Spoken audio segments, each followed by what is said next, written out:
नहीं नहीं, बिल्कुल सही कहा है जो श्रीलंका के विदेश मंत्री ने, बिल्कुल सही मुद्दे उठाए हैं।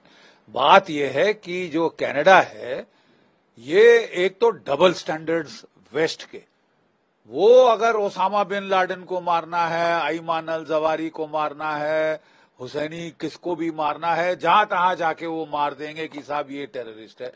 जो हम कह रहे हैं कि ये शरेआम टेररिस्ट है, जिसकी फोटोएं AK-47 के साथ आई हैं, जिसका हाथ खून से रंगे हैं, उसको आप टेररिस्ट नहीं मानेंगे, उसको आप एक्टिविस्ट बोलेंगे, उसको आप कैंपेनर बोल देंगे, कुछ ना। ये जो दोहरे मापदंड है, that is the root of the problem. और देखिए बात ऐसी है कि ट्रूडो साहब कहते हैं कि रूल ऑफ लॉ पे हम चलते हैं।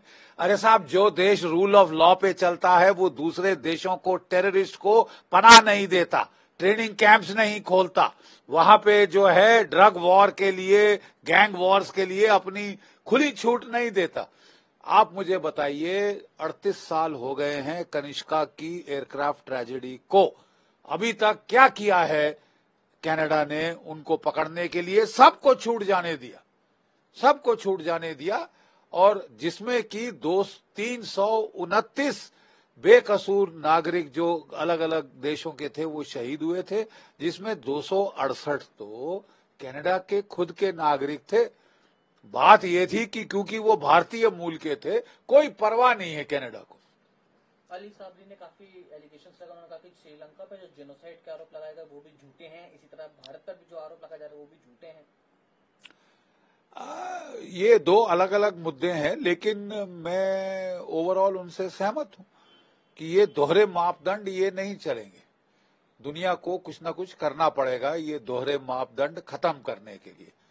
अगर अमेरिका के खिलाफ कुछ एक्शन होता है तो वो तो टेररिस्ट है, लेकिन अगर वो भारतीयों को मारे वो टेररिस्ट नहीं है, वो एक्टिविस्ट है, वो खालिस्तान सपोर्टर है। ये बकवासबाजी है बिल्कुल। यूएस स्टेट डिपार्टमेंट के स्पोक्स पर्सन मैथ्यू मिलर का बयान आया जिसमें उन्होंने भारत सरकार से कनाडियन गवर्नमेंट को कोऑपरेट करने कहा है और कहा है कि उम्मीद करते हैं जल्दी पूरे मामले को लेकर जो जांच है वो पूरी होगी, सच सामने आए। पहले कनाडा की सरकार हमको कोई क्रेडिबल प्रूफ तो दे। क्रेडिबल एलिगेशंस, ये तो नया एक फ्रेज हमने सुना है, क्रेडिबल एलिगेशंस। क्रेडिबल प्रूफ कहां है? Where is the proof? Show us the proof.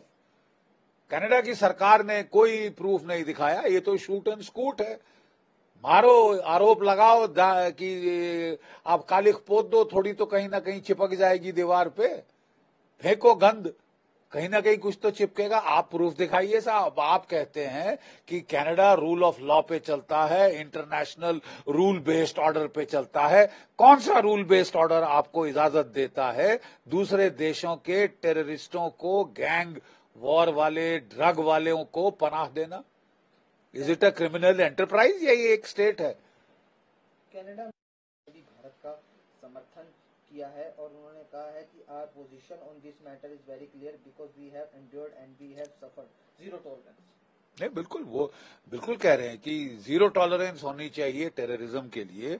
जब त्रेदाऊ साहब दिल्ली में आए थे तो उन्होंने इस declaration, Delhi declaration of important leader जो थे G20 के, उस पे हस्ताक्षर किए थे, जिसमें साफ कहा गया है कि टेररिज्म को कोई सपोर्ट नहीं दिया जाना चाहिए, उनके खिलाफ सख्त से सख्त एक्शन होना चाहिए, उनके फाइनेंशियल नेटवर्क्स पे, ऑपरेशनल इंटेलिजेंस नेटवर्क्स के बरखिलाफ एक्शन होना चाहिए। ये एक्शन है साहब कि आप उन्हें बचा रहे हैं। आपको 329 कनिष्का ट्रेजेडी में मारे गए आम नागरिकों की कोई परवाह नहीं। आपको परवाह है कनाडा में तो एक टेररिस्ट के मारे जाने पे कि वो क्यों मारा गया साहब।